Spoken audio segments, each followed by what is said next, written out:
omar.com.ar. Bueno, en este bloque y en este programa vamos a conversar con Aldo Rico, que está con nosotros, un programa distinto, que lo abordaremos desde otro punto de vista, lo que son los temas a veces de la política actual y lo que se está comentando por estas horas, para introducirnos con Aldo Rico en un tema que además obviamente no deja de tener actualidad en la Argentina, que tiene que ver con el episodio de la Guerra de Malvinas, que prontamente se van a cumplir 30 años de lo que fue la recuperación el 2 de abril de 1982. ¿Cómo le va, Rico? Buenas noches, ¿cómo está? Bien, muy bien, pero vamos a tocar un tema que es la política por excelencia, porque la verdadera política es la política exterior.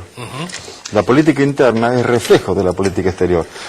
Lo que pasa que en un país, en nuestra amada patria, donde todo se improvisa, y hace mucho, pero muchos años que improvisamos la política exterior, entonces se pierde de vista los verdaderos objetivos.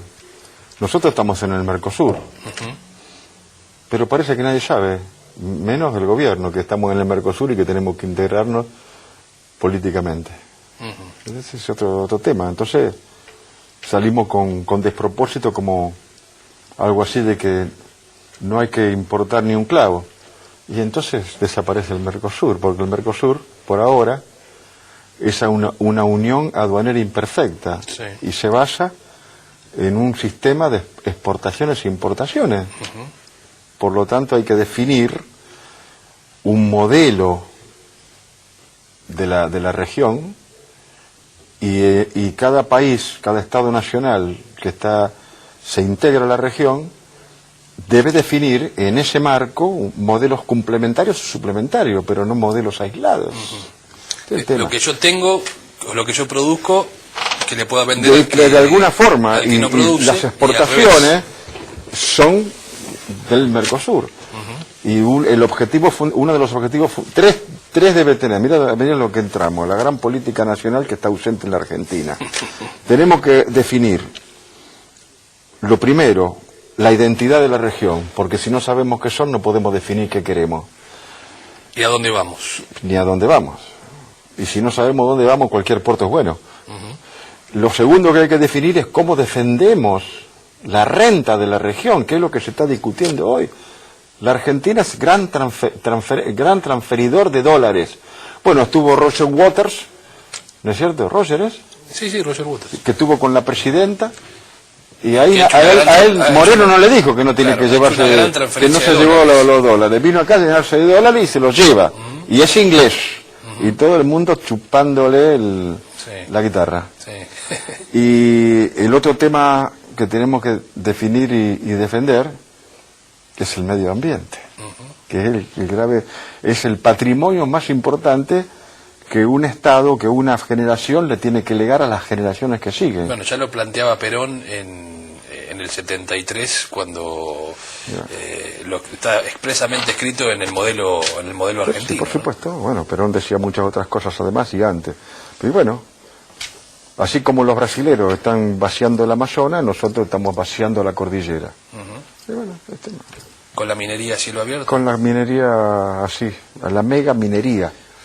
Pero, que se llevan todo también los canadienses, que es otro tema. Sí, y que no paga retención. Como se lleva el petróleo de YPF, porque a partir del momento que entró Eskenazi, por obra y gracia de Néstor Kirchner, permitieron que se repartiera el 90% de las utilidades. En este contexto, hace unos días atrás, nosotros pusimos en el aire una nota de archivo que hicimos aquí con Julio González, ex secretario general de la Presidencia de la Me acuerdo, por República. supuesto, lo hemos tenido en varios lugares, varias veces en San Miguel haciendo exposiciones. Bueno, y Julio González fue uno de los que ha denunciado que la entrega más absoluta que ha hecho la Argentina en los últimos tiempos de su soberanía económica fue justamente cuando se firmó en el 90 los acuerdos de paz por la Guerra de Malvinas.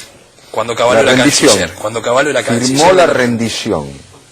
Y que es la entrega absoluta del tema Malvinas. Y nosotros planteamos que de eso, en toda esta andanada de comentarios y de dichos que se han escuchado en los últimos meses en la Argentina con relación a Malvinas, nadie hizo referencia sobre ese tema. Y bueno, pero todo el tema es que son todas cortinas de humo, ¿no es cierto? Malvinas en este momento es una cortina de humo, además así la vamos a perder a Malvinas. no entienden cuáles son los objetivos ingleses, por qué los ingleses están ahí, y no entiende que la Argentina, en el 82, combatió contra la NATO.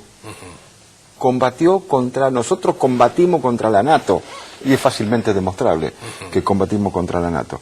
Pero bueno, todo igual. En algún momento, en los 90, se hicieron grandes negocios con la privatización de las empresas del Estado, y ahora están haciendo grandes negocios con la estatización, la reestatización de las empresas del Estado.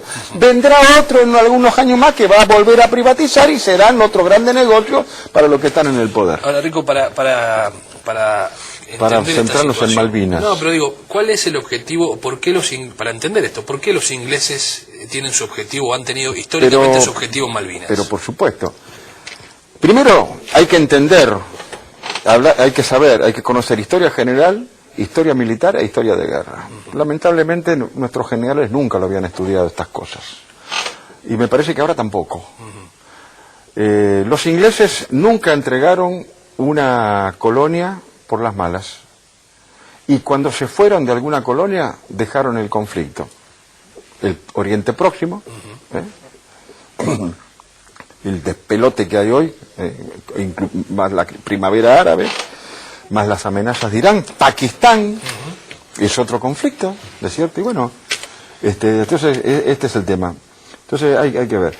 Y después lo insinúa, lo dice el canciller Timmermans cuando hace la exposición con el mapa ese, pero esto lo vengo diciendo yo desde el año 83. Malvinas está incluida dentro de lo que se denomina la Iniciativa de Defensa Estratégica, que es la famosa Guerra de las Galaxias. No estoy hablando del cohete. La Iniciativa de Defensa Estratégica todavía sigue siendo, a pesar de la caída del muro de Berlín, la política de seguridad de los Estados Unidos.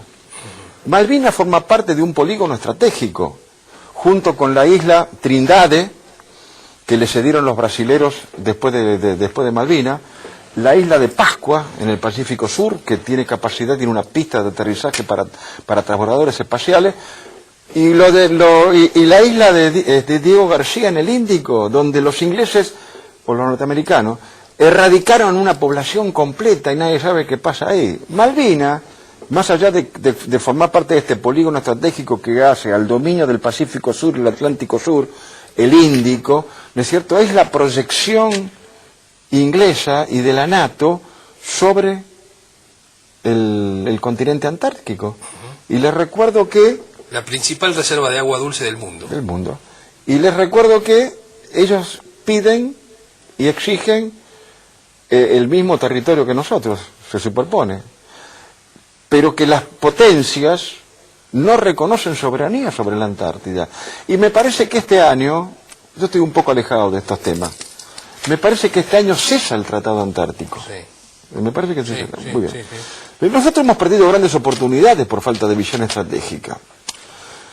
Nosotros perdimos una gran oportunidad cuando en el gobierno de Menem se le soluciona a Chile los 23 o 24 puntos de conflicto que había en la cordillera. Ojo que los chilenos nunca avanzaron sobre nosotros. La Argentina siempre le ganó a Chile en todas las disputas internacionales. En todas las disputas internacionales le ganó a Chile. Pero era oportuno y fue interesante solucionar todos esos puntos. Yo era diputado nacional, miembro de la Comisión de Relaciones Exteriores y de la Comisión de Defensa, por lo tanto intervine activamente en este tema. Y vi como tanto del radicalismo como del peronismo, que en aquel momento era menemismo, se transformaron en cartógrafos, especialistas en derecho internacional, de todo. Pareciera que habían nacido sobre los hielos continentales. Era realmente risible escucharlos hablar de lugares donde nunca habían estado, ¿es cierto? Pero nadie planteó un tema estratégico. Yo estuve de acuerdo con los puntos, pero voté en contra. ¿Por qué? Porque no había alcance estratégico detrás de la solución de esos problemas. Sobre la solución de los puntos y la de los conflictos territoriales tendríamos que haber ido a la desmilitarización de la frontera, hacia la doble nacionalidad, hacia la integración de un sistema cultural y educativo único, hacia el ingreso de Chile al Mercosur, o la Unión. No se hizo nada. Y lo que más tendríamos que haber hecho con los chilenos era definir las políticas. ¿Cómo chilenos y argentinos, y ahora inclusive Uruguay, Brasil y todos los países de la América del Sur, cómo hacemos, qué hacemos para defender nuestros intereses en el Atlántico Sur, que incluye Malvinas y todas las islas del Atlántico Sur, el estrecho interoceánico, el Pacífico Sur y la Antártida? Eso es lo que tenemos que definir y nadie lo dice. Lo decía Perón, y lo decía Ibáñez del Campo, y lo decía Getúlio Vargas, y a partir de ese momento nos quedamos sin pensadores estratégicos. El famoso ABC. Sí, Perón decía que la América del Sur se iba a unir cuando la Argentina y Brasil fuesen aliadas. Hoy lo somos. Pero en algunas cosas. En otras no. En política exterior no es aliada. Nada, bueno. Y decía, si el problema con Chile son 3 islas, pues dinamitémosla. Claro. Eso decía Perón, que era un soldado y que había vivido toda su vida militar sobre esas hipótesis de conflicto, la hipótesis de conflicto con Chile y la hipótesis de conflicto. Además él había estado en Chile también, ¿no? Él sabía bien esa situación. Era un tipo de tremenda cultura, de todo tipo, cultura militar y cultura general. Pero bueno, nos hemos quedado sin esos líderes, sin esos pensadores estratégicos, y así estamos. ¿Cuál va a ser la consecuencia? Argentina y Brasil y a Chile, y con ellos toda América del Sur, si seguimos así, van a ser excluidos de la Antártida. Van a perder la Antártida. Nosotros vamos a perder la Antártida. Aparte les recuerdo que la Patagonia está considerada terreno desierto. Y está también considerado en algunos lugares patrimonio de la humanidad. Patrimonio de la humanidad. Lo cual no es malo, pero hay que defenderlo. Y bueno, este es el tema que nos ocurre. No hay pensamiento estratégico, y la política que ha planteado este gobierno en estos momentos es una política que va a llevar a la pérdida de Malvinas o a alejar la recuperación de Malvinas, que yo no la voy a ver, y usted tampoco. O sea que estamos complicados. No, porque esto es un tema de muchos más años. Nadie discute la soberanía territorial, nadie la discute, de la Argentina sobre Malvinas. Pero hay un principio que es paradigmático hoy, que es la libre determinación de los pueblos. Y ese es el problema. Nos guste o no nos guste, los kelpers van a decidir... No quieren ser... van a decidir dónde quieren estar parados, o dónde quieren estar sentados, o a qué estado quieren pertenecer.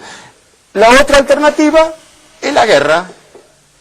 Bueno, ya hay un ejemplo de eso, pero digo, hay una recopilación que ha hecho el periodista Joffre en un libro de reciente aparición que se llama 1982. ¿El Tata? El Tata Joffre, que en uno de los puntos recuerda alguna gestión que se hizo durante el mando de Nicanor Costa Méndez, pero no en el año 82, sino en el gobierno, si no me equivoco, fue en el gobierno de Onganía, cuando hubo un acercamiento importante con Inglaterra por esta misma discusión, y donde siempre se planteaba una misma situación. El Parlamento inglés y los kelpers eran los que ponían las principales trabas para seguir avanzando en las discusiones y en la posibilidad de que la Argentina tuviera alguna posibilidad real de recuperación de la soberanía sobre las Islas Malvinas. Con lo cual, esto que usted plantea de la autodeterminación de los pueblos, en principio es un camino cerrado, hoy es un camino cerrado. Pero además hay que entender ellos plantean, usted lo ve al canciller Timerman, y plantea el problema estratégico. Lo que parece mentira es que no entienda cuál es la consecuencia. La consecuencia es que los ingleses entregarán Malvinas cuando ya no les sirva, como entregaron Hong Kong o entregaron Singapur, cuando ya no les sirva. Ahora, cuando ya tengan asegurada su soberanía sobre la Antártida y la presencia permanente en la Antártida. Esto es lo que hay que entender. Ahora, si no lo entienden, y bueno... Ahora, esto que recién hablábamos de los acuerdos que se han firmado y que están vigentes en el año 90, que según lo que dice González, significan pura y exclusivamente la entrega del patrimonio argentino sobre los recursos marítimos... Entregó todo. Digamos, ¿por qué debiera ya no servirle más Inglaterra a las Islas Malvinas? Digamos, y en definitiva... La proyección sobre la Antártida. Cuando consiga la Antártida, ahí y se acaba Malvinas. Además es el punto más importante de todo sobre el Atlántico Sur. Malvinas. Y claro, porque además no hay que pensar en Inglaterra, hay que pensar en la NATO. Claro, en Estados Unidos, por ejemplo. Claro, en la NATO, en Estados Unidos. Lo que hay que entender es que Argentina combatió contra la NATO.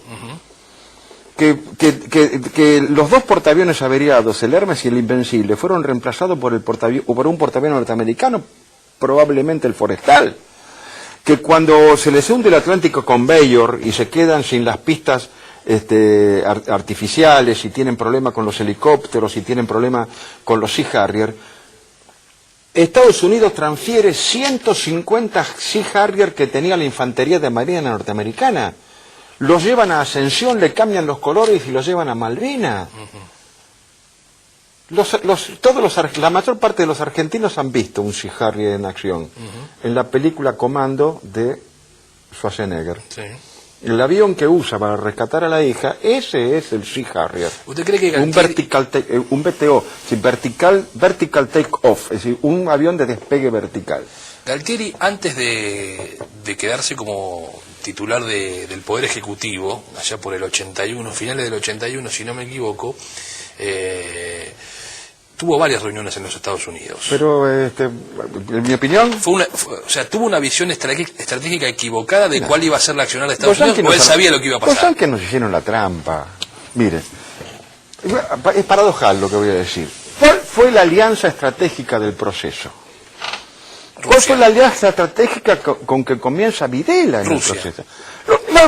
La Unión Soviética. Paradojalmente, nosotros combatíamos contra el marxismo, contra el comunismo y contra lo que decía el Che Guevara, hacer de toda la cordillera una sierra maestra, y nuestra alianza estratégica era con la Unión Soviética, al punto tal que el único partido no proscripto en la Argentina fue el Partido Comunista. El PC. Que el diario La Vanguardia, pocos días después del golpe del 24 de marzo, lo sacan en una foto de tapa. Videla dice: Videla, el general democrático. La Argentina no participó del embargo cerealero. Y antes de Malvinas hubo un intento, y se planificó y se habló de cambiar todo el armamento de las Fuerzas Armadas Argentinas por armamento soviético. Lo cual hubiera sido un desastre. Pero bueno, cuando llega Galtieri cambia la alianza estratégica. La alianza estratégica buscan otra vez el acercamiento con los Estados Unidos. Va Galtieri a los Estados Unidos, le palmean la espalda, le dicen: usted es un general majestuoso, y lo mandaron a Malvinas. Y se fue a Malvinas creyendo que los Estados Unidos se iban a mantener neutrales y que los ingleses no iban a atacar. Esos son los presupuestos del plan. Si usted toma, y está publicado, lea el libro editado por el Círculo Militar sobre las operaciones de Malvinas, el plan 2/82 Coatlansur, firmado por el almirante Lombardo, dice textualmente eso. Los supuestos de la acción. El supuesto de un planeamiento es algo que se da por hecho. Yo supongo que va a ocurrir tal cosa. Por ejemplo, hago un presupuesto de la República, digo, la inflación va a ser 5 puntos, el Producto Bruto va a ser tanto, y el crecimiento del Producto Bruto va a ser tanto. Sobre eso lo tomo como hecho y hago un presupuesto. Eran dos los presupuestos. Uno, los Estados Unidos iban a mantener neutrales. Dos, Inglaterra no iba a atacar. Por lo tanto, no iba a haber guerra. Por eso muchos desembarcaron en Malvinas de uniforme con cámara y pipa. Llevaban cámara, no llevaban fusil. Fueron de turismo, digamos. Fueron de turismo. Y ahí están las fotos. Entonces, este es el grave problema. No iba a haber guerra. De hecho, la Argentina podía haber evitado la guerra, porque le recuerdo que Haig propone las 3 banderas. Claro. Hágame un puntito ahí, Aldo. Y el tema era tocar y salir. Y además en ese plan, y ahora le marco los supuestos mal planteados. Cuando un supuesto está mal planteado, la operación demuestra que el supuesto no se da, no hay que modificar el plan. Se rompe el plan y se hace otro. Nuevo. No sirve un plan donde los supuestos han fracasado. Pero el objetivo el objetivo que marca a continuación ese plan, la misión, el objetivo planteado decía: defensa de Puerto Argentino. defensa de Puerto Argentino. Ese era el objetivo de la operación militar. El principio de objetivo es el principal principio en toda operación. Política, financiera, comercial o militar. Cuando se pierde de vista el objetivo, normalmente la operación fracasa. El 26 de abril va Galtieri, visita las islas y por supuesto tenía que decir algo, porque siempre tienen que decir algo. ¿Qué dijo? Otra barbaridad. Quiero más presencia de tropas argentinas en la otra isla, en la isla Gran Malvina. Desastre. Hagamos un puntito ¿Por ahí, qué sí. desastre? Primero, porque de hecho era inútil poner más tropas. Segundo, porque las razones políticas no influyen en el rendimiento de mis medios. Mi helicóptero lleva 10 hombres y tiene 2 horas de autonomía. Y es así. Por razones políticas no lleva 20 y tiene 4. Es así. Mi cañón, que era el Loto Melara, tira a 12,5 kilómetros. Era un cañón de montaña. No podía hacer frente al light gun, que tiraba 17, el obús inglés, que tiraba 17 kilómetros. Y no puedo abastecer. Y si no había. Mi fusil tiene esta característica y mis tropas tienen este rendimiento. Por razones políticas eso no cambia. Esa fue la base del fracaso de Malvinas. Porque si nos hubiéramos quedado en Puerto Argentino en vez de llevar tanta cantidad de tropas al cohete, yo no sé si los ingleses y Puerto Argentino hubiera sido bien defendido, que es otro tema. El 29 de mayo, cuando cae Darwin, el Puerto Argentino no era una fortaleza, no estaba cerrado. Toda la zona entre el Pony Pass, el mar, y Tumbleton, y el Monte London, perdón, sí, estaba abierto. Ahí empezó a girar la tropa. Ese fue el desastre de la oposición. Los soldados que estaban en sus posiciones tuvieron que salir a hacer otras posiciones sin los elementos y ahí fue el tema grave del cansancio luego de 70 días de estar en posiciones que no se sabía que no iban a atacar, porque estaban dándole frente al mar, porque suponían que los ingleses iban a hacer una operación Overlord, como hicieron en Normandía. Los ingleses no tenían una lancha de desembarco y se le habían roto los helicópteros. De ahí el fracaso de Bahía Agradable, el desastre inglés de Bahía Agradable. Fueron a hacer un desembarco desde el mar porque no tenían helicóptero para transportar a las tropas. Y lo hicieron con tropas que no son especializadas, lo hicieron con una brigada de infantería mecanizada, que es la Brigada de la Reina, que no estaban entrenados, que estaban gordos y no sabían combatir. Y eso fue el desastre. Es decir, las improvisaciones se pagan. La pagamos los argentinos y también la pagaron los ingleses. Siempre, mire, y es un tema que ahora está a nivel nacional. Yo lo decía hace muchos años.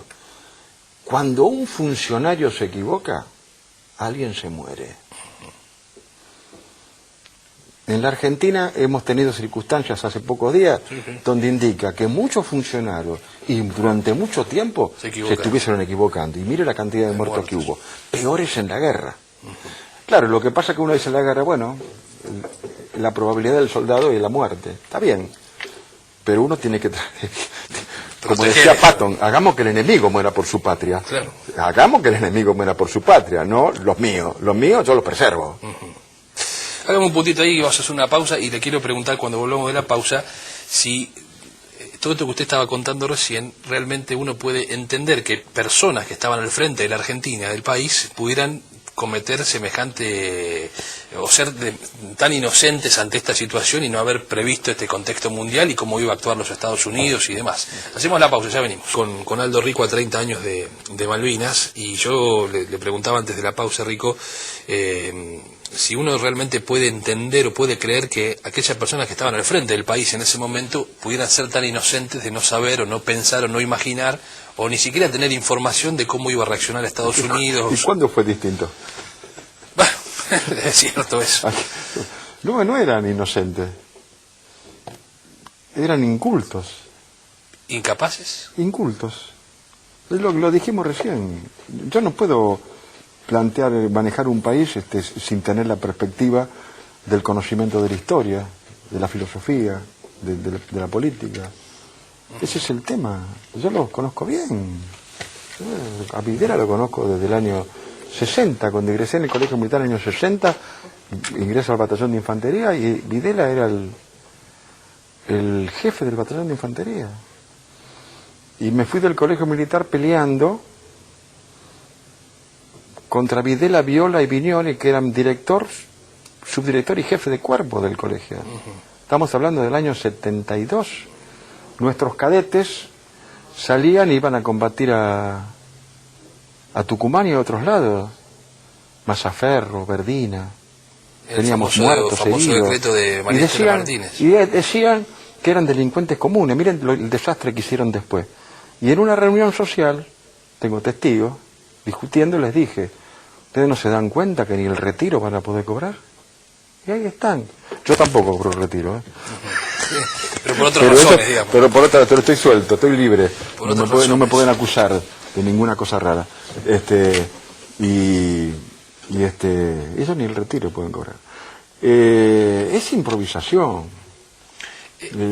¿Fue improvisación o fue también una manera de, como muchos dicen, de estirar el proceso militar? Y puede ser también. A nosotros nos decíamos, yo me enteré de Malvinas mientras me estaba afeitando el 2 de abril en mi casa, antes de salir para la escuela de infantería.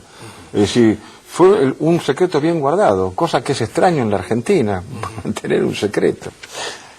Pero bueno, creo que todos nos pusimos de contentos de todas formas, ¿no es cierto? Hay documentos que dicen que empezó a elaborarse la supuesta estrategia a finales del 81, que ya en esa época había... La verdad que no sé, yo no conozco el tema. ¿Usted se enteró el 2 de abril? El 2 de abril, mientras me afeitaba, ¿no? Escuchaba la radio y resulta que estábamos... así tomando Puerto Argentino. Habíamos tomado Puerto Argentino, así que salí corriendo para me mandaron a San Juan a fortificar el paso de Aguas Negras. Porque en realidad la Argentina despliega contra Chile. Eso es otro tema. La Argentina despliega contra Chile, no despliega... Ocupa Malvinas, despliega contra Chile. ¿Por qué lo hace? Porque se suponía que los chilenos iban a atacarnos. Que estaban trabajando hasta que llegó un momento, claro, hasta que... No, macana. Por eso se suponía. Macana, los chilenos se comportaron perfectamente bien. Y en Montevideo estaba el hospital de campaña inglés. Claro. En Montevideo bajaban los buques ingleses y bajaban los heridos y los muertos. Ojo. Los peruanos sí han tenido una muy buena actitud con los argentinos. Bueno, siempre, pero nosotros se la pagamos vendiendo el armamento de Ecuador. ¿Te das cuenta? Pero me acuerdo perfectamente. Esta es la cosa. Yo soy maestro de salto del ejército peruano. Yo estuve incorporado en el ejército peruano. Conozco Perú como la palma de la mano. Me acuerdo... Pero como Perú era el aliado estratégico natural de Argentina, entonces le vendimos armas a Ecuador. Cuando asume Manta Humala, se va a hablar con los brasileños, por supuesto. Sí. Bueno, ¿Sabe que nosotros tenemos muchos héroes? ¿Sabe quién es el héroe de Arica? No. ¿Que defendió Arica? No. Carlos Pellegrini. Y San Martín es el héroe más importante de los peruanos. Sí, eso sí. Discutido en Chile, pero en Perú, absolutamente... Bueno, y en Ecuador está el monumento del encuentro, en Guayaquil está el monumento del encuentro entre San Martín y Bolívar, ¿no? ¿Usted cuándo llega a Malvinas? 27 de mayo. 27 de mayo, es decir, ya... Con la compañía de comando 602, 40 comandos, 23 oficiales, 17 suboficiales y 3 equipos de blowpipe, que eran los misiles ingleses y los guiados antiaéreos. Con 3 suboficiales y 3 soldados de la Brigada de Caballería Blindada 2. ¿Usted apenas llega a Malvinas ya entra en combate? Y casi, porque llegamos justo después de la caída de Darwin, así que estaba girando la posición y de inmediato tengo que sacar una patrulla que perdí, prácticamente toda, a 60 kilómetros al oeste, a lo que se llama...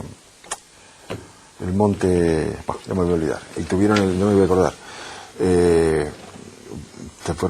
fueron sobrepasados, se repliegan a a un lugar que se llama Top Malo House, y ahí son rodeados por equipos especiales del SAS. Entran en combate, bueno, muertos y heridos de ambos lados. ¿Tuvo muchas bajas en su compañía? Mi compañía tuvo 5 muertos y 8 heridos, 2 mutilados. Y además conmigo combatió el equipo Alacrán de la Gendarmería Nacional, al mando del comandante Espadaro, con el comandante Hugo Díaz, San Emeterio. Ese equipo, comandos, viejos comandos como el Rubén Acosta, que murió el mismo día que el Perro Cisneros, en el mismo combate, o el Alférez Nasif, que había sido cursante mío, fue derribado un helicóptero. Organizamos una operación de sobrepasaje de infiltración por sobrepasaje, y bueno, y derriban un helicóptero. 5 muertos y 11 heridos tuvo, más Rubén Acosta. Es decir, tuvo 6 muertos y 11 heridos el equipo Alacrán. A ver, yo me imagino que un hombre que desarrolla... Bueno, más la compañía, la 601, que estaba a orden del mayor Castañeto también, ¿no? Que tuvo también heridos. Y estaba con nosotros el grupo de operaciones especiales de la Fuerza Aérea, pero estábamos saliendo en una operación de incursión y me dan la orden de entregarlos.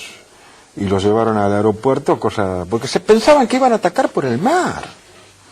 Pensaban que iban a atacar por el mar y estaban todos aferrados a las posiciones del mar. Y por supuesto imposible. ¿Quién le daba las órdenes, digamos?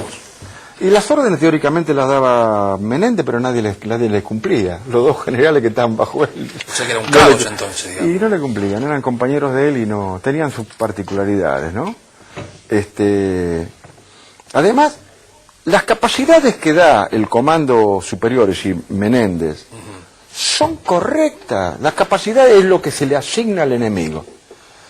Una capacidad es una orden para el comando inferior. Yo no puedo discutir las capacidades.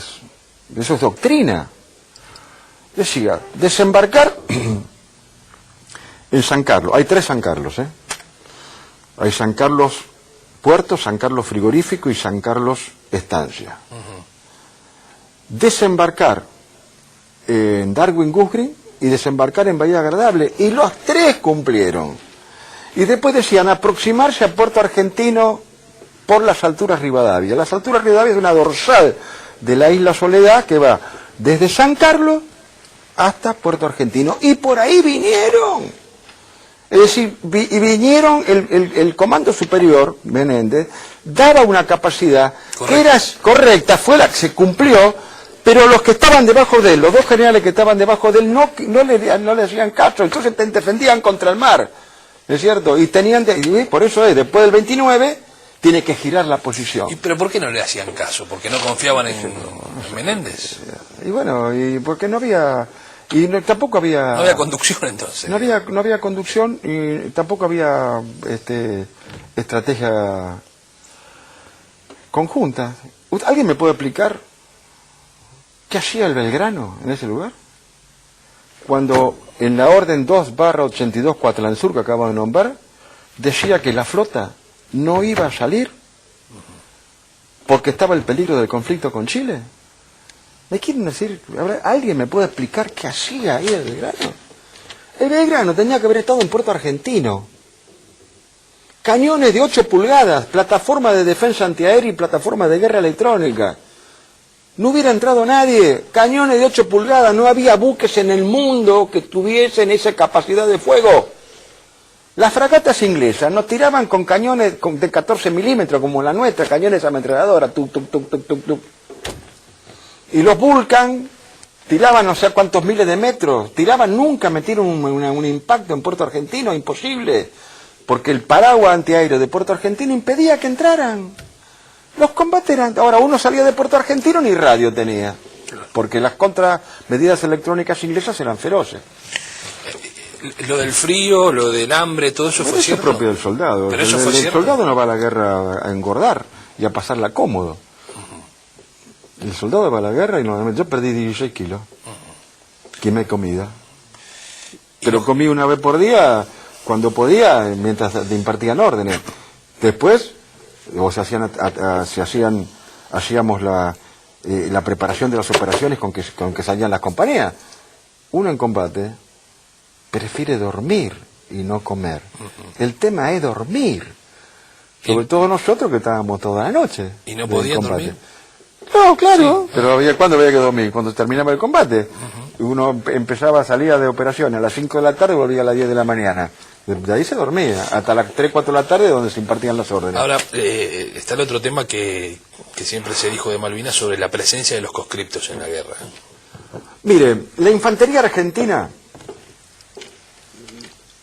hay que sacarle el sombrero a conscriptos, a suboficiales y oficiales, porque haber soportado lo que soportaron en las posiciones y luego en todas las posiciones que tuvieron, en casi 4 meses de posiciones, pocos lo han soportado. De hecho, los iraquíes resistieron menos que los argentinos en tormenta del desierto. Eso está, hay tablas y hay experiencias sobre el tema. A la infantería argentina, a los soldados argentinos, a los suboficiales y a los oficiales de la infantería argentina hay que sacarle el sombrero. Hay que felicitarlo. Por supuesto que siempre hay problemas en la guerra. Así es la crisis del hombre por excelencia. Es la crisis por excelencia. Es el lugar donde se arriesga la vida. ¿No es cierto? Es la crisis por excelencia. Es la actividad no lógica del hombre por excelencia. ¿Sí? O es la continuidad de la política por otros medios, ¿no? Von Krieger. Pero sí, está bien, pero... de acuerdo, por supuesto, la continuidad de la política. Pero digo, haber llevado a los conscriptos, más allá de que hay que sacarse el sombrero, digamos, ¿estuvo bien hacer eso? ¿Cómo si el ejército no era un ejército de conscriptos? Es más... Esa es otra improvisación, entonces. ¿Por qué improvisación? Si es lo que quería la sociedad argentina, no quería un ejército profesional. Es más, hicieron y protestaron para que los conscriptos fueran de 18 años, para que no perdieran la facultad. Yo le recuerdo que los soldados conscriptos se incorporaban a los 20 años. Sí. Hubo todo un pedido de la sociedad argentina, y no, los conscriptos se pierde tiempo, porque se pierde la facultad, entonces tienen que ir a los 18 años. Ahora siguen perdiendo la facultad, pero no importa. Sí, y no es otro tema, es otro tema. Pero es así, por eso teníamos, fue todo un problema grande. La sociedad argentina, la edad de los conscriptos. Bueno, yo quisiera que la próxima semana, si a usted le parece bien, sigamos con estos programas. Nos gustaría hablar sobre muchos temas más. Creo que hay un punto que tiene que ver con la desmalvinización. Empezó con el gobierno militar. Claro, que hay un proceso... Lo peor que nos pudo haber ocurrido. Nos ocultaron. En lugar, el gobierno militar, ¿no es cierto?, el proceso militar, en lugar de hacer desfilar a sus soldados. Como héroes que eran, digamos. Con el hueco de sus muertos. Las unidades. Y llevando sus heridos, nos ocultaron. Había que escaparse de las unidades. Me ocurrió a mí. Nos querían dejar en la escuela de infantería.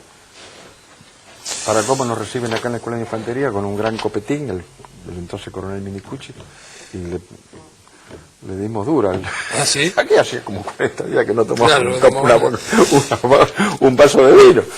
¿Lo comprometo para la semana que viene, le parece bien? Sí, seguimos hablando, me parece que el tema de desmalvinización es un punto importante. Y bueno, comienza con el gobierno porque militar. No solo, me parece, no solo haberlos escondido a ustedes, me parece que el proceso de desmalvinización incurre sobre otras cuestiones más de la entrega de la soberanía prácticamente absoluta de la Argentina, ¿no?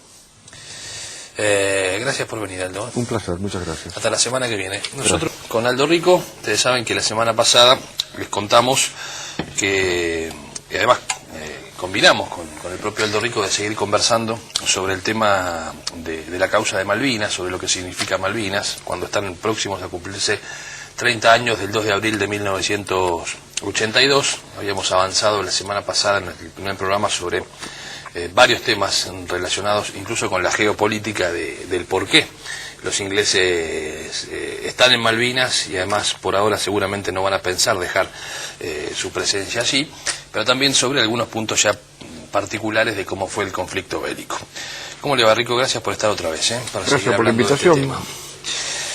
Bueno, habíamos cerrado el programa del otro día un poco hablando de lo que fue el proceso de desmalvinización, que quiero abordar también en el transcurso del programa el día de hoy, pero también habían quedado dando vuelta algunas dudas sobre mucho de lo que se dijo durante todos estos años, casi 30, a propósito de cuestiones que o son mitos o en realidad se fueron tergiversando a lo largo de los años. Por ejemplo, las condiciones en las que ustedes, los soldados, estaban en Malvinas. No.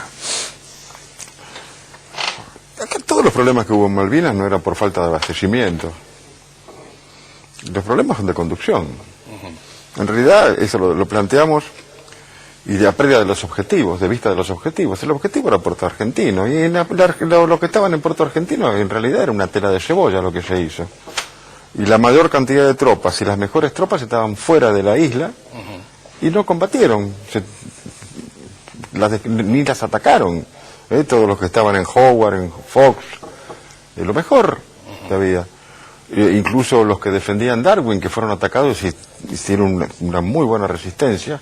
Una compañía se defendía en Darwin. Y además el Comando Superior los hizo hacer una operación que se llama ataque de desarticulación, es decir, un ataque más allá de Camila Creek. Camila Creek es uno de los sismos, ¿no es cierto? Y sin sentido, agotadora y destructiva del personal, y fueron sorprendidos en el ataque inglés cuando volvían a la madrugada de un ataque nocturno, no se sabía contra qué. Y en Malvinas y en Puerto Argentino la mejor tropa teóricamente era la tropa del coronel Zaineldin, el 25. Y no combatió porque se suponía que los iban a atacar desde el mar, y él estaba en el istmo en la península del aeropuerto, preparado para resistir a un desembarco al estilo Overlord. Y cuando la posición giró, el regimiento, fundamentalmente el regimiento 4 gira, y una compañía del 6 gira, después de la caída de Darwin, y pocos días después vienen los ataques, la posición era una posición tremendamente débil. Yo tengo cálculos, podemos hacerlo alguna vez, con gráficos y todo. Las subunidades argentinas se defendieron prácticamente aisladas, las compañías de los regimientos, prácticamente aisladas, sin encuadramiento, sin tener nada a la derecha o a la izquierda, con un escaso apoyo de fuego, y ya tremendamente cansadas por estar más de 2 meses en la posición. Una absoluta Nunca los ingleses atacaron en una relación de combate inferior al 10-1. Fíjese lo que le estoy diciendo. Al 10-1. Se supone, y lo puedo demostrar perfectamente, ¿no es cierto?, por las tropas que traían, por los apoyos de fuego que tenían, ¿no es cierto?, y por las condiciones del terreno. Se supone que una progresión o una proyección de ataque es más o menos 3-1, puede ser. Sí. Ya 3-1 teóricamente se entiende que se puede atacar. Los ingleses atacaron 10-1. 10-1, y eso es fácilmente demostrable. Las tropas estaban donde no debían estar. Sí. Esta es la realidad. Ahora, esto habla de una enorme desorganización, entonces. No, esto no habla, no es un problema de desorganización. Creo que lo dijimos. Sí, de un plan que había es un problema de falta de cultura y falta de capacidad profesional de la conducción.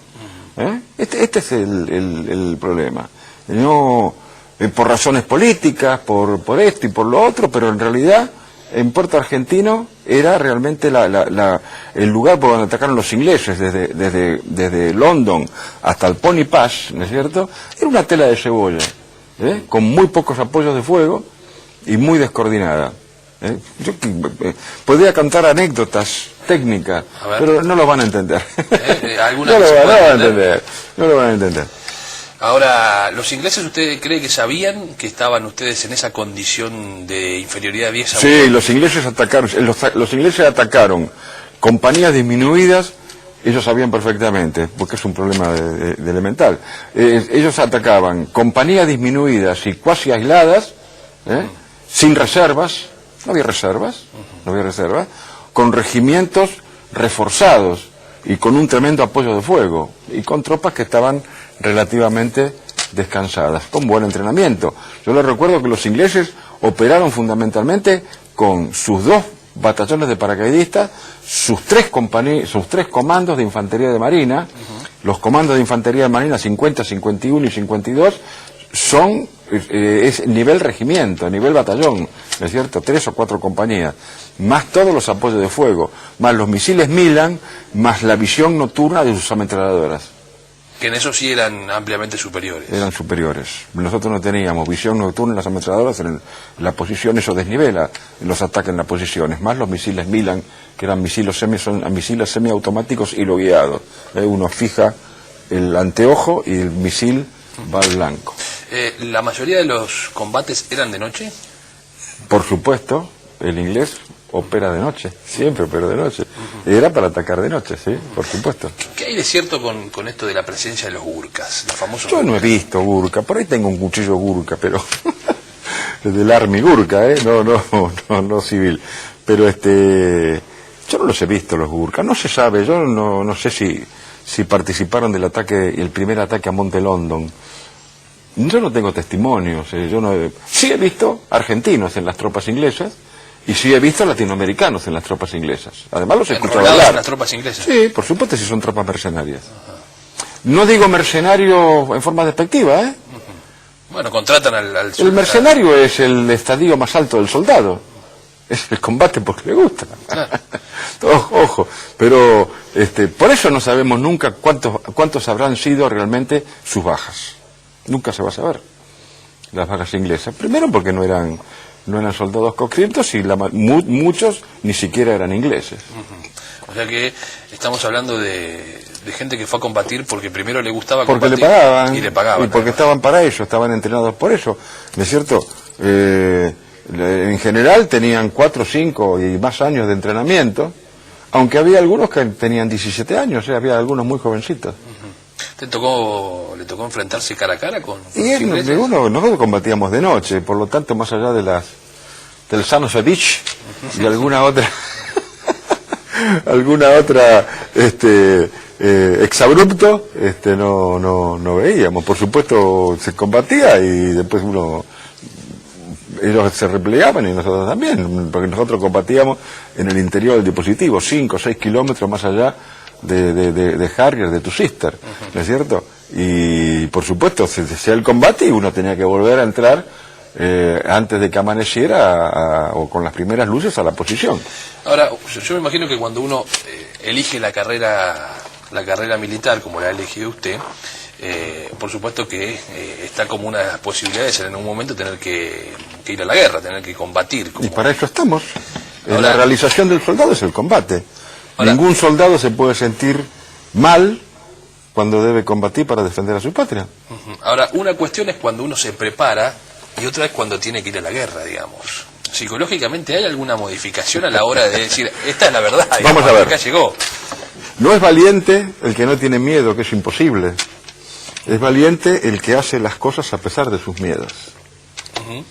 Entonces, nosotros teníamos ahí en las compañías de comando, de acuerdo, cuando venían las patrullas, ¿cómo te fue? Y teníamos un nivel, que es Julepe Pepe, que es Chucho Manucho, uno, de acuerdo y otro más que no lo voy a decir porque eso no es abrupto, pero de acuerdo al nivel del combate, uno tenía una expresión del nivel de combate que había tenido.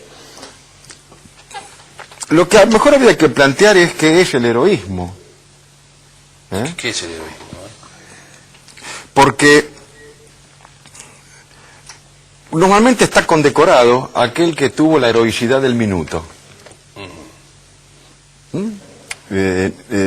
Las circunstancias llevan al hombre en combate en un momento dado a tomar una actitud que lo distingue del resto y por eso a lo mejor lo condecoran o lo aplauden. Pero todos los que están atrás y que permiten que uno sea condecorado o cometa un acto heroico, se aguantan todos los minutos. Entonces está la heroicidad del minuto, que es normalmente la que se condecora, y está la heroicidad de los que se aguantan todos los minutos. La mayoría se aguanta todos los minutos y aguanta, y aguanta y por algo. Hay una película que trabaja Gregory Peck, norteamericana, y creo que, ¿cómo se llamaba? La bailarina, Cancino, Rita Hayworth. En la última guerra de los norteamericanos con los mexicanos, muy poco tiempo antes de que estallara la Primera Guerra Mundial, que está muy bien planteada. Como veían la guerra, necesitaban héroes. Entonces fueron a esos combates, y ahí se ve el último ataque de caballería del ejército norteamericano, y hay un mayor, ¿no es cierto?, que va buscando a aquellos que tuvieron decisiones y para que tuvieron actos heroicos, y los retiran del combate para llevárselos, para preservarlos. Y en ese camino de llevárselos con un grupo aislado, un pequeño grupo, muestran sus verdaderas caras, que eran las miserias más grandes. Sin embargo, en el momento dado, hicieron un acto heroico y fueron tomados como modelo. Entonces, este es el tema. Las circunstancias van llevando al hombre. Por supuesto que aquel que está preparado, el que está preparado también participa de las mismas cosas. Lo que pasa es que tiene más entidad técnica, más conocimiento. Teóricamente tiene que hacer las cosas mejor.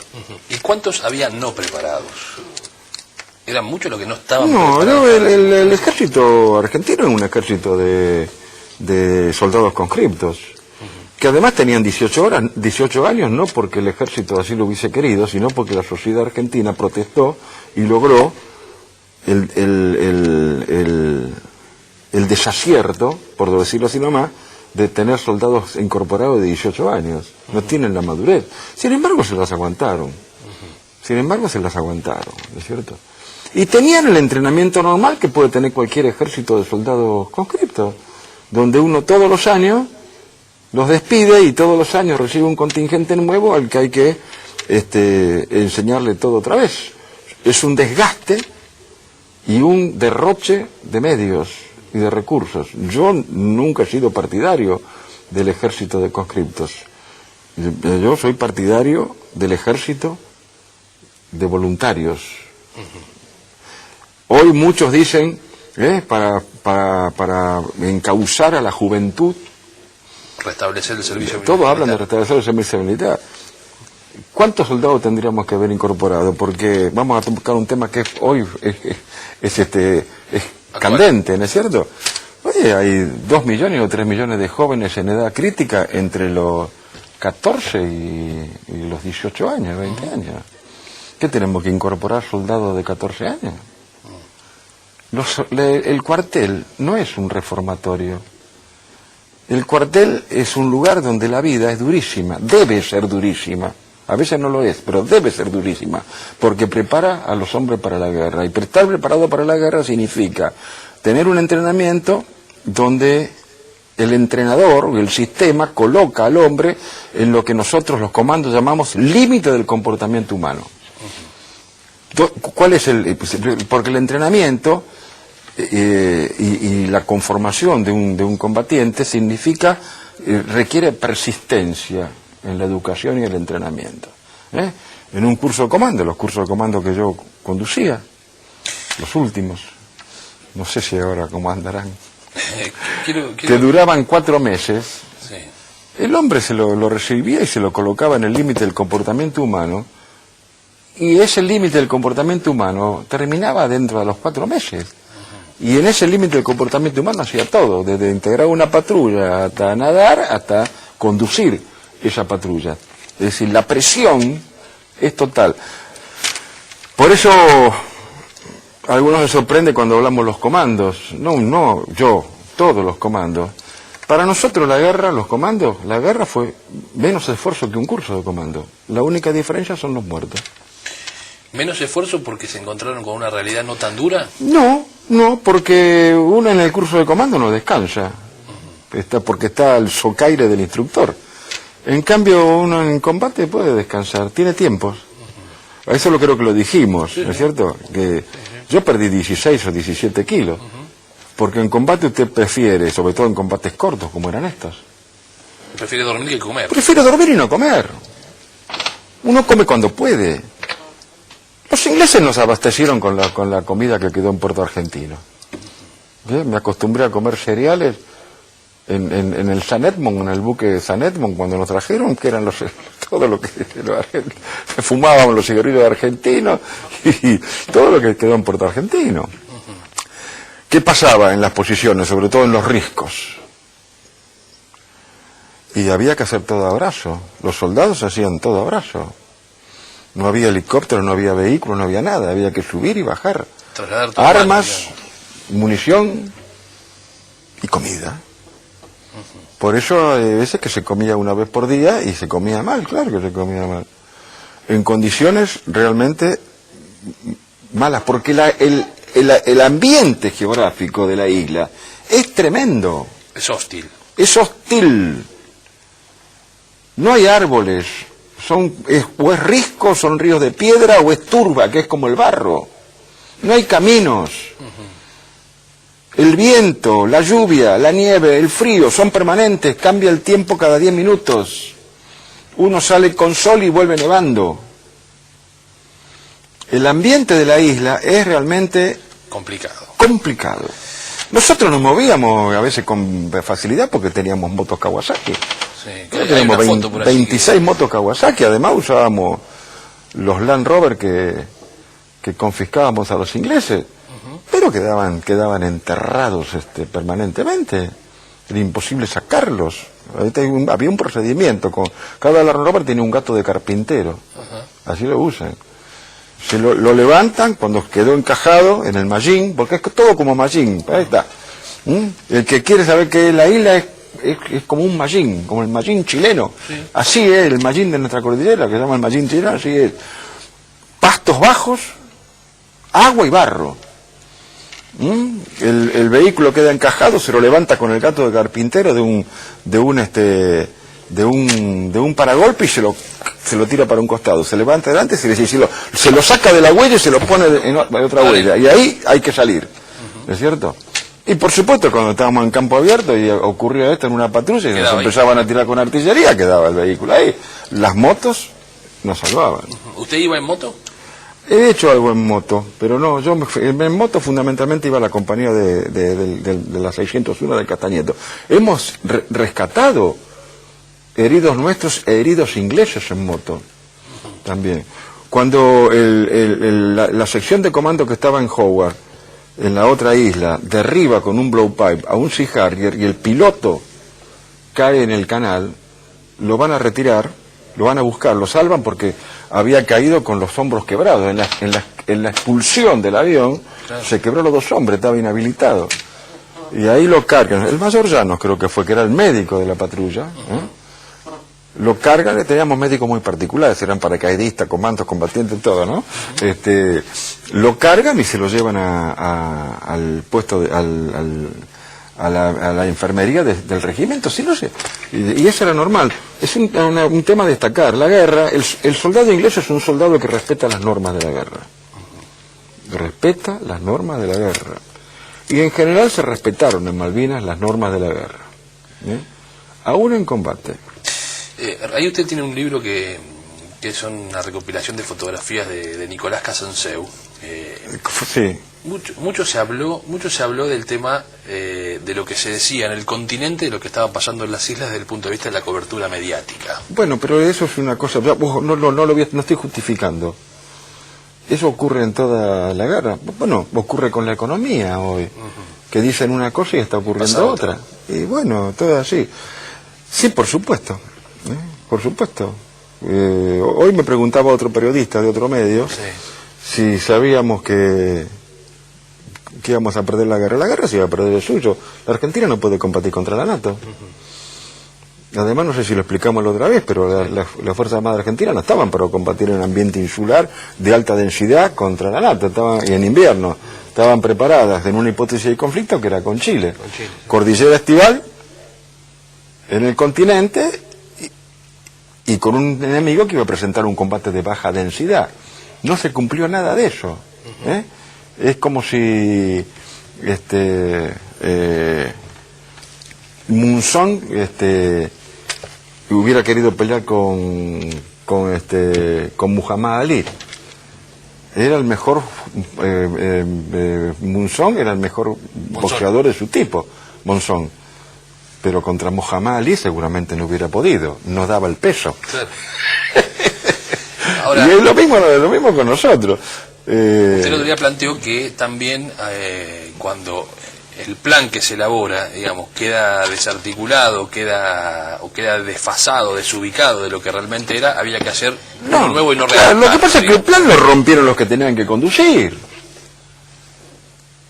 Y ahí están los documentos, O sea, hay documentos publicados. Esto es la historia del desarrollo de los combates publicado por el Círculo Militar. Es todo público, como ha sido público en su oportunidad el informe Rattenbach. ¿Qué dice el informe Todos lo leímos, el informe Rattenbach, que todos los militares lo teníamos todos, el informe Rattenbach.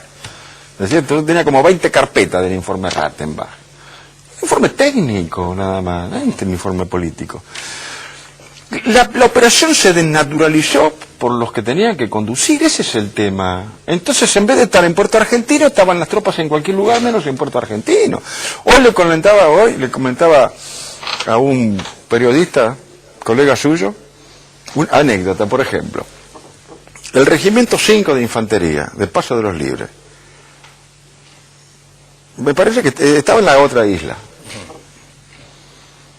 Tenían problemas. El comandante que comandaba esa brigada, la Brigada 3, incluso había relevado a oficiales y suboficiales que habían matado corderos para darle de comer a la tropa. Una barbaridad.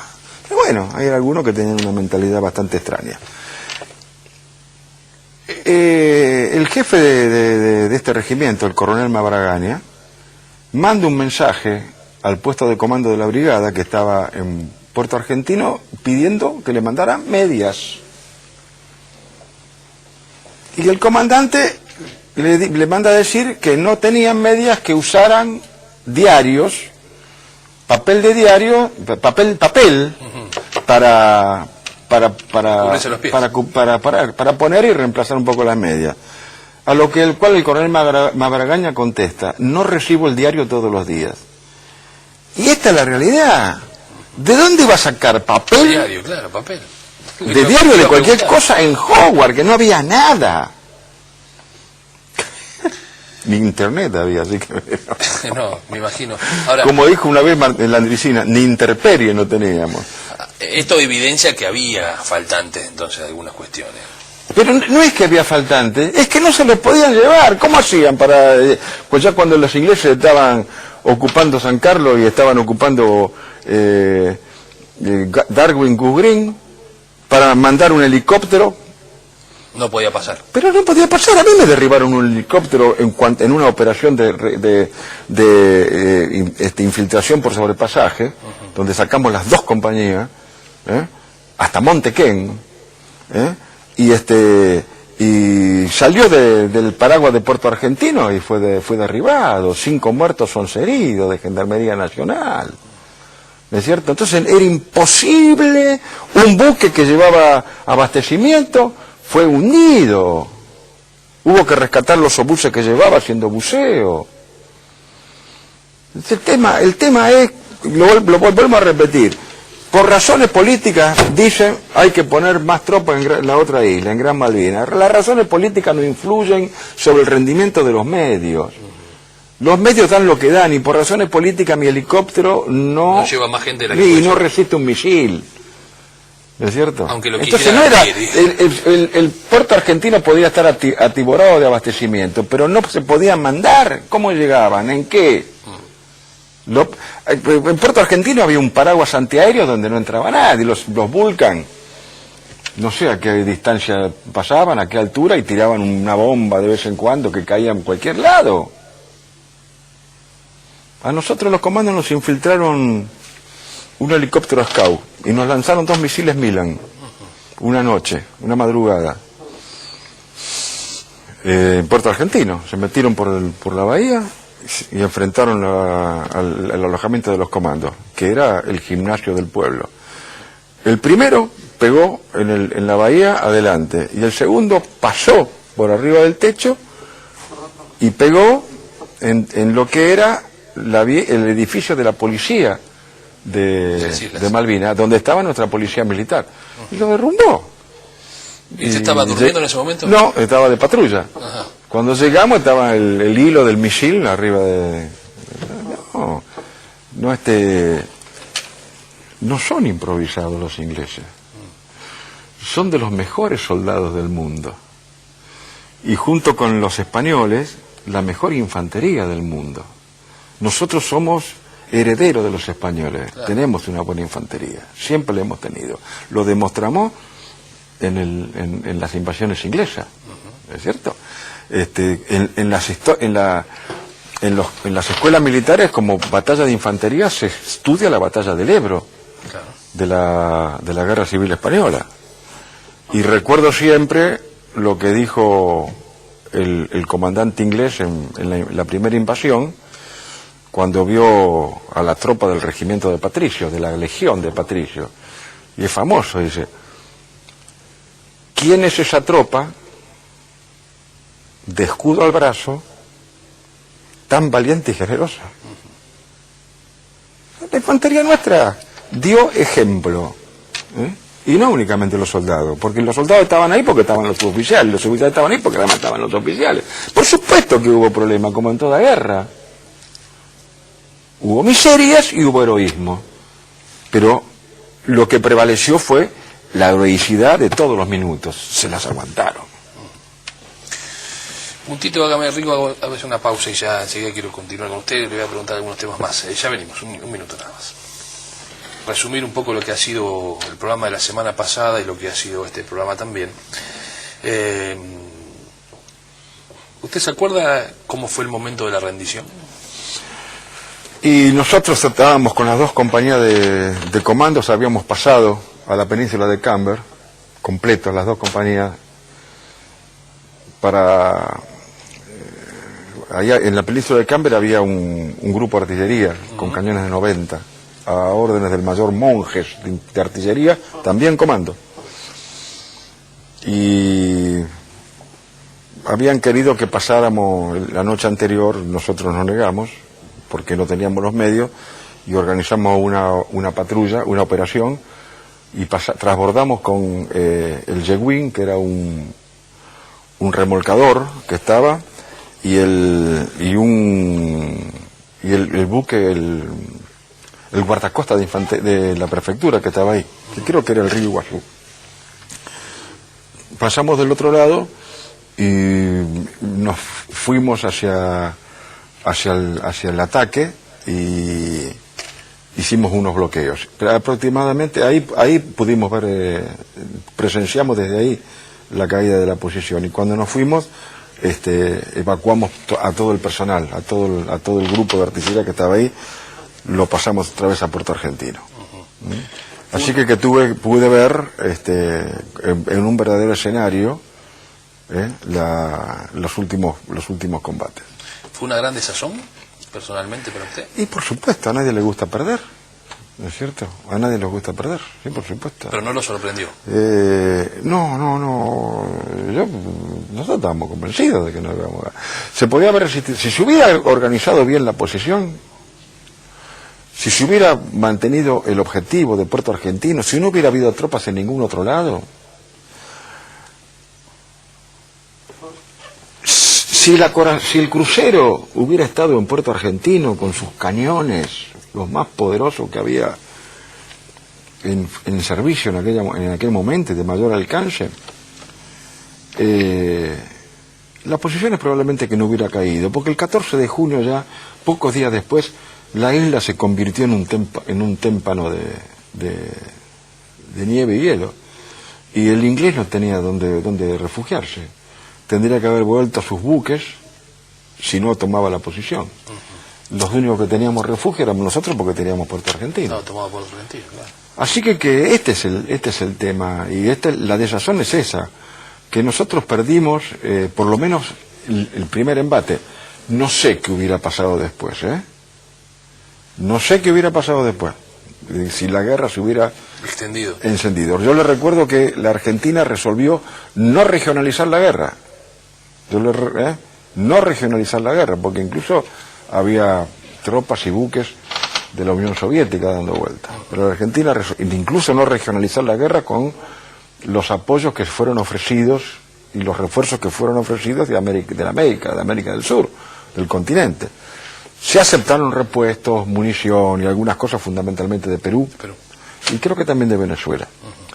Pero nada más. Pero hasta ahí nomás. Hasta ahí nomás. Hubiera sido algo complicado, sí. Me parece que hubiera sido un error regionalizar la guerra.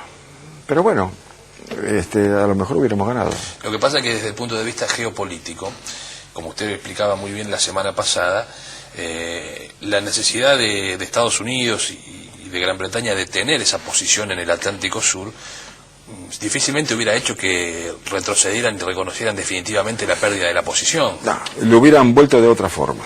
Mucho peor. Mucho peor. Por eso uno se ríe cuando salen los títulos. Obama se declara neutral, desmiente. Estados Unidos nunca va a ser neutral frente a los conflictos de Inglaterra. Siempre lo va a apoyar. Siempre lo va a apoyar. No únicamente por razones de alianza, sino por razones culturales, históricas. Que es impensable que Estados Unidos no apoye a Inglaterra. Es impensable que Inglaterra no esté al lado de los Estados Unidos. Es impensable. Únicamente un pensador ofuscado que no ha frecuentado el estudio de la historia mundial y de la historia de guerra mundial puede pensar que Estados Unidos no va a apoyar a Inglaterra o Inglaterra va a dejar de ser aliado de los Estados Unidos. Vuelvo a quedarme con eso que usted decía la semana pasada, ¿no? Es decir, cómo entender que quien estaba a cargo de la Argentina, o quienes estaban a cargo de la Argentina en ese momento, no podían discernir sobre esta situación y fueran vilmente, entre comillas, engañados por los Estados Unidos, palmeándole la espalda y diciéndole vayan. ¿Quiénes no? Son sistemas. Yo voy a decir a lo mejor algo que va a quedar mal, pero la dirigencia argentina, de todos los niveles y de todas las estructuras, es pobrísima. Incluso la dirigencia política. Incluso la dirigencia empresarial, que a lo mejor sabe cómo hacer dinero, pero no tiene el coraje para defender un modelo.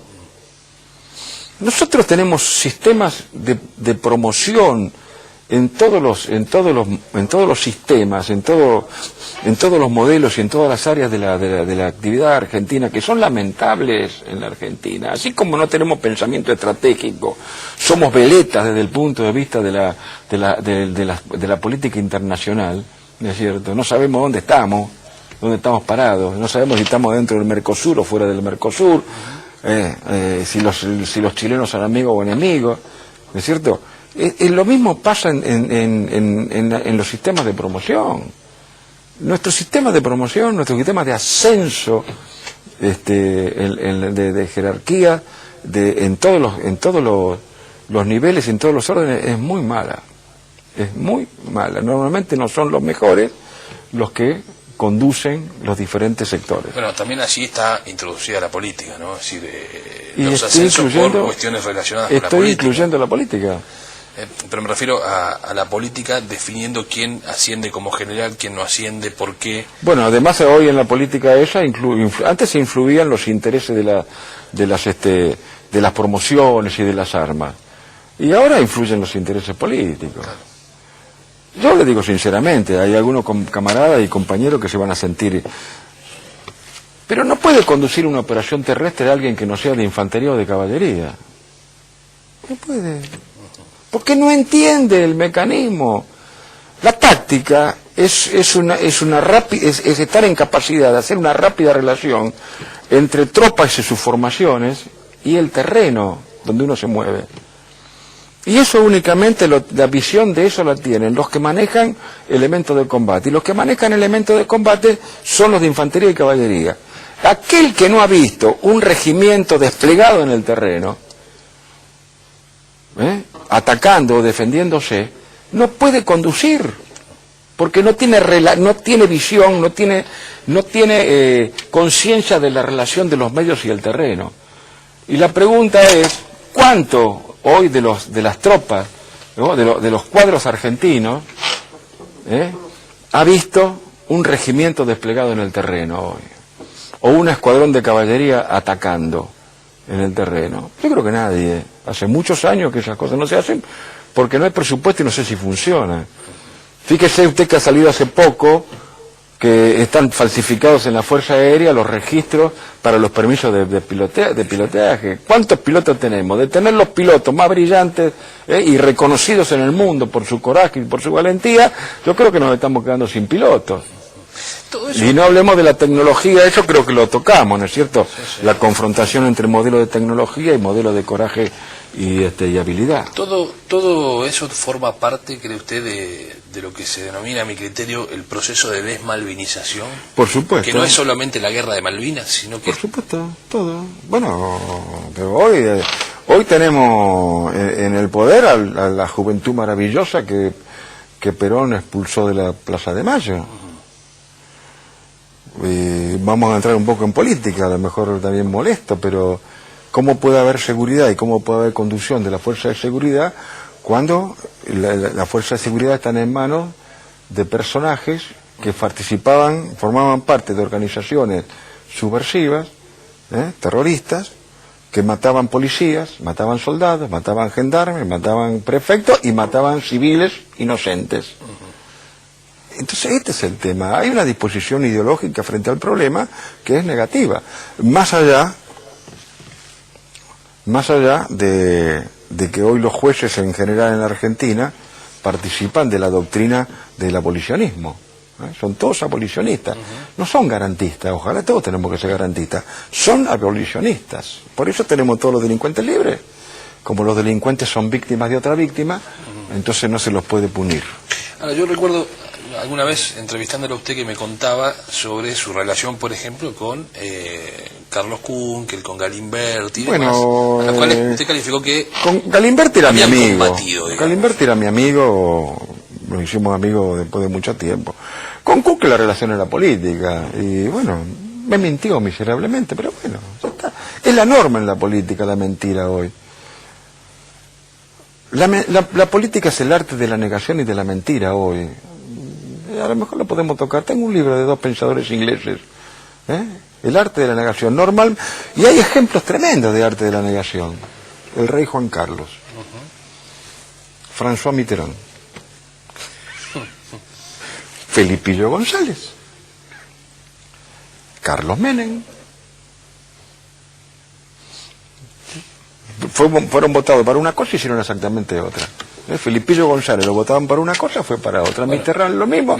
Y Juan Carlos fue preparado por el franquismo para suceder. Menem lo dijo claramente. Claro, si hubiera dicho lo que iba a hacer, no me votaban. Claro, no me votaban. Claro, y bueno, entonces toda la política es el arte de la negación. Hoy es el arte de la negación. Y a ustedes los negaron, digamos, como veteranos de Malvinas. Los negaron como veteranos de Malvinas, como héroes de Malvinas, los negaron. Cuando tuvieron... Bueno, hay algunos veteranos que somos absolutamente ignorados. Bueno, fuimos ignorados en el ejército. Lo primero que hizo el ejército fue desembarazarse de todos sus veteranos con amplia experiencia. Los que más experiencia tenían, los únicos que tenían experiencia en la conducción de tropas en el terreno, fueron rápidamente erradicados del ejército como peligrosos, ¿no es cierto? Como peligrosos, más sobre todo después de los acontecimientos de Semana Santa y de Montecasero, por supuesto. Pero esto es así. No queda nadie en el ejército. Y lo triste es que tampoco lo llaman para pedir opinión. Los pocos que había en el Ministerio de Seguridad, en el Ministerio de Defensa los echaron. Los sistemas de defensa están en manos de personajes que no tienen absoluta ninguna experiencia, ¿no es cierto? Ni siquiera en el planeamiento militar, que es la parte más importante. Bueno, tampoco hay planeamiento estratégico a nivel civil, ¿no? Usted esto lo relaciona con una cuestión netamente ideológica, porque quiero decirle algo. Yo lo he escuchado muchas veces a usted opinar sobre el tema de la Argentina y demás, y muchas veces sus opiniones no eran tan distantes a lo que, por ejemplo, planteaban muchos integrantes de este gobierno, o del gobierno de Néstor Kirchner, o de... Bueno, vamos al tema. El tema es que hoy las ideologías, uno además de las ideologías tiene que ver cuáles son las categorías que confrontan. Mire, yo estoy absolutamente de acuerdo con el modelo de acumulación interna de matriz productiva diversificada e inclusión social. El problema es que lo que se está haciendo no tiene nada que ver con eso. Claro. Este es el problema. Yo fui el primero que hablé de la acumulación interna y del control de la renta junto con Pino Solana en los 90. ¿Quién hablaba de la acumulación interna? Me miraban. Que cuando uno, porque en aquella época se hacía acumulación interna y pensaban que la riqueza tenía que estar acumulada en algunos bolsillos nada más. Y acumulación interna es que la renta quede en el país, que la renta quede en la región. Ahora, yo digo esto porque si lo dice usted, digamos, tiene para un sector que quizá tiene hoy la responsabilidad de conducir la Argentina políticamente, digo, lo dice Rico y Rico tiene connotación militar. Entonces, por esas razones se hace como Sergio Berni, más o menos. Berni fue... bueno, dicen que fue carapintada. ¿Fue carapintada Berni? Estuvo en las unidades que se sublevaron en el sur. ¿Y eso lo convierte en carapintada? No, qué sé yo, porque le dice. Yo creo que no es carapintada, pero bueno. Pero me parece que se lo dice o se además no es de las armas. Berni es médico. Pero se lo referencia, me parece, como para castigar. Ojo, no lo estoy excluyendo porque sea médico. Nosotros en los comandos tenemos médicos que son sobresalientes combatientes, como Llano, como Ranieri y otros más. Enfermeros tenemos. Enfermeros que hicieron los cursos de comando. No. Pero hay una adversión al uniforme, a lo que podría ser o lo que significa, si luego dice Aldo Rico, que fue militar, que lideró un movimiento y demás, entonces hay que invalidarlo por quien lo dice y no lo que dice. Claro, por supuesto. Pero hoy descalifican a todos así. Hoy eso siempre buscan algo para descalificar. Gracias, Rico, por venir. Yo quiero que usted cierre el programa. No sé si tiene algo más para decir, si quiere hablarle a los vecinos, a aquellos que lo han acompañado, incluso usted en Malvinas, que puedan estar mirando este programa. Me parece que ha sido fructífero el testimonio que usted nos ha dado y que ha aportado para el esclarecimiento histórico de una situación que repito, uno es de una generación posterior al tema Malvinas. Lo que uno ha conocido lo ha conocido a través de testimonios como el suyo y demás, y uno tiene la sensación de que ese proceso de Malvinas se ha ido ocultando permanentemente y que tiene que ver con una matriz de la Argentina que ha sido la entrega de la soberanía permanentemente, más allá de los ciclos, de los gobiernos y demás. Me parece que la matriz profunda de la Argentina de los últimos 30, 40 años ha sido indudablemente esa, salvo, me imagino, los dos periodos, ¿no? El 45, 55 y algunos años de la década del 70. La destrucción del federalismo y de la república y la entrega de la soberanía, porque cuando un país no es fuerte, no es poderoso, inevitablemente llegamos a la conclusión de que es incapaz de defender soberanía. ¿Qué es soberanía? ¿Qué es ser soberano? Soberanía es el señorío sobre lo que es propio. Soy soberano cuando con lo que yo tengo hago lo que quiero. Y si soy político tengo la obligación de hacerlo bien. Y si soy soldado tengo la obligación de hacerlo bien. Por eso, no sé si el otro día lo decíamos, pero cuando un funcionario se equivoca, alguien se muere. Sí. Y en la Argentina hace muchos años, y muchos son los funcionarios que se han equivocado para ocurrir lo que está ocurriendo. No únicamente en los ferrocarriles, también en Malvinas. Un error. Y hubo muertos. Me parece que hay un concepto errado del veterano. Yo hago una afirmación acá. No hay ningún veterano hoy en la Argentina. Y cuando hablo de veterano hablo de todos, de los soldados concretos hasta el más antiguo de los cuadros. No hay ningún veterano que no se sienta orgulloso de lo que hizo. Y no hay ningún veterano que no esté dispuesto a volver a completar la operación. Ninguno. Hablen con ellos y van a ver el orgullo que sienten y lo que están dispuestos a hacer. Esta es la realidad. El resto es cháchara, como decía Leónidas Sadi. Cháchara. Aldo, muchas gracias. Un placer, muchas gracias. Ha sido realmente muy interesante conversar con usted. Vamos a la pausa.